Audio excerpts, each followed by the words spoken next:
Yike. And I cannot attest. Now, baseball guys do this all the time. I cannot attest to the difference between, but I know it's tangible. So there's a tangible difference. Well, they have to run around a lot more, I think. They do. But 5 and 6, holy cow. Here's the president and managing general of the Toronto Raptors. Here's Brian Colangelo. Mr. Colangelo, how are you? Gentlemen, how are you today? Well, we're all right. Look, I understand that when you have a labor dispute such as this and then you resolve it, you want to try and get guys back on the court as quickly as you can, and you want to play as many games as you can. But isn't there an inherent danger in trying to squeeze 66 games into such a narrow time frame? You know, I think we all are cognizant of the potential pitfalls. And, you know, there's going to be very little practice time in the season. There are going to be quite a few back-to-backs and in some cases triples, you know, back-to-back-to-backs. We're getting, I think, quite a few games in even before January 31st. I think it's something like 22 or 23 games. But I think if you manage your rotations correctly and if you give players ample rest, it should be doable. And certainly for a young team like us, we've got young legs. We might even pull out a few unexpected W's this year because we might surprise some people or catch them on a tired leg, if you will. And, you know, there's going to be some opportunity there, but this is not, it's never ideal, but nor is a work stoppage. So you do the best with what you have there. Have you already had a conversation with your coach about how to manage the time for these players? Well, right now, as we try to construct our roster, and, you know, we can't sign anybody until Friday, the same day that training camp will start, we have talked about the importance of adding enough bodies that literally there will be some nights on, some nights off for guys, meaning there might be better use or more efficient use of the inactive list this season than most.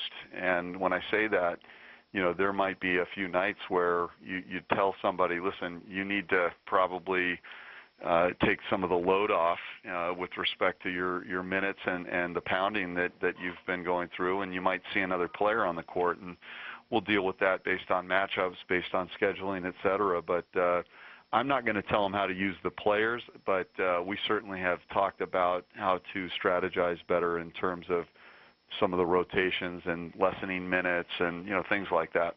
Brian, can you just talk about the challenges in your job, given this foreshortened season, what you have to do in terms of getting a roster together, getting enough guys together, and being ready to go so quickly? Yeah, we have 10 under contract, 9 that can play right now, with Kaliza probably about a month to 2 months away. Again, not an official timeline, but something that we're working on. And, you know, we're going to have to put some guys in place very quickly in order to have even a 5-on-5 situation in practice. We have a few things lined up that we should be able to pull the trigger on very quickly out of the gate. We are in a unique situation, and this is not the typical free agency period for me in particular. We're going to sit back and be patient on some things, primarily sticking to the plan. And I've talked to you guys about the plan. I've tried to communicate the message. This year is about, you know, exercising patience, developing the young core talent that we have, you know, preserving as much cap space going forward as possible, and that flexibility which can be used to acquire either players or pieces in trades, and adding significant pieces. When I say significant pieces, it's pieces that fit the system, fit the culture, or we view as clearly, you know, building blocks toward that championship level team. And, you know, we're going to be very patient. Have you noticed this year in this little period of time where agents and teams are talking and now players are talking, there haven't been a lot of commitments made or at least publicized by anyone. Not that we normally could, but, you know, agents were always quick to say, my guy is committed to this team or he intends to sign with this team. There's very little of that because there's a few big dominoes to fall at the top.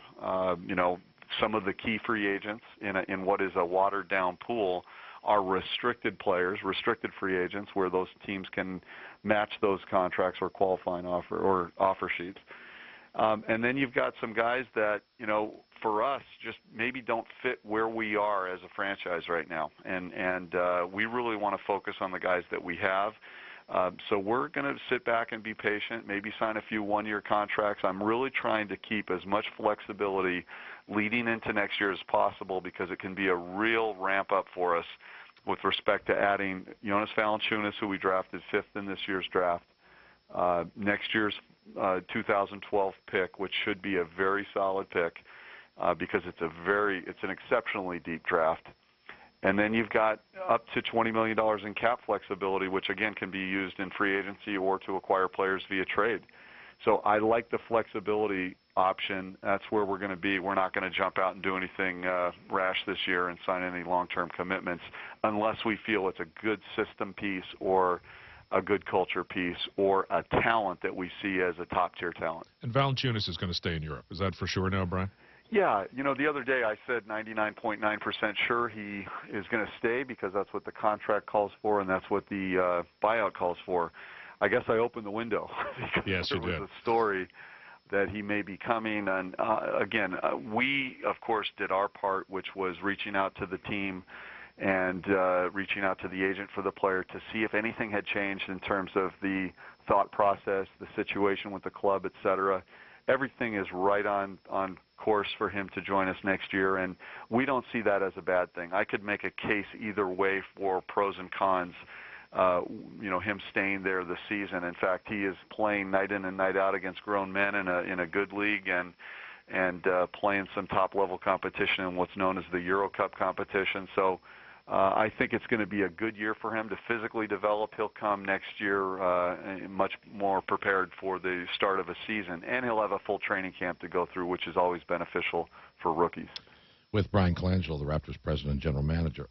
With this, with passing on acquiring players this year, all understandable and based on your explanation, and looking ahead to the following season, is there a level of concern about creating an apathetic fan base in the course of doing that? Well, I'm going to use a line that Dwayne has kind of instilled a new word. If I finally spit out the word rebuild last year, which was clearly a factor in Chris Bosh deciding to leave, it was time to rebuild, and rebuilding projects do take time. It's not going to happen overnight, but I countless times heard from fans last year that they appreciated the team they saw on the court last year more than the team they saw the previous year. They enjoyed the young talent. They see the vision for this team.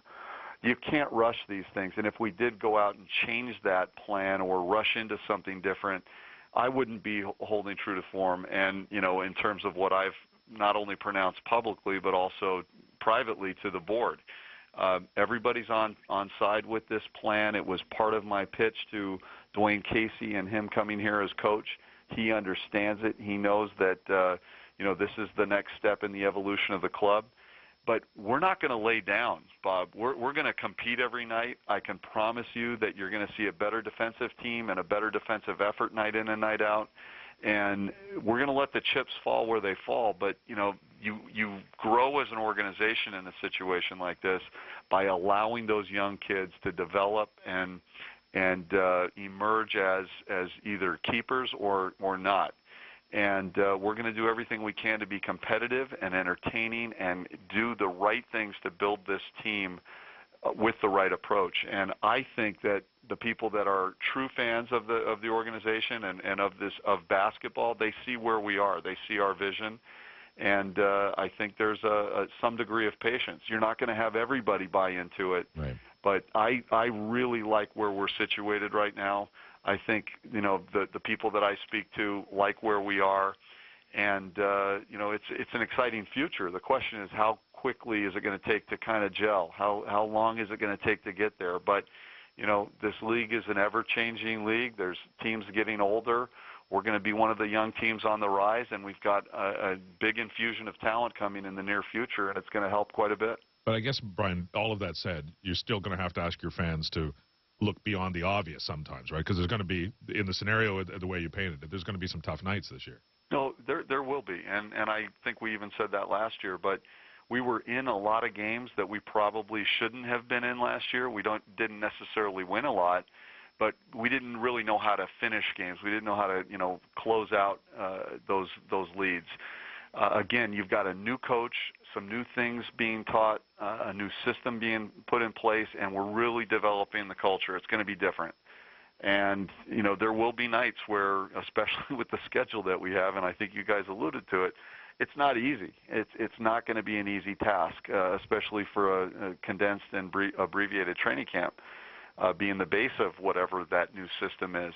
But listen, we are hopeful that the people are patient. We are hopeful that they see the vision and want to come out and see some young athletes perform. And it's not going to be easy, but no one ever said that this process is. And again, getting back to the point I was making about Dwayne's word, it's not rebuilding anymore. It's now building. We are taking the next step in the building process. Thanks, Brian. As always, we appreciate it. Okay. Thank Brian you. Colangelo, the president and general manager of the Toronto Raptors.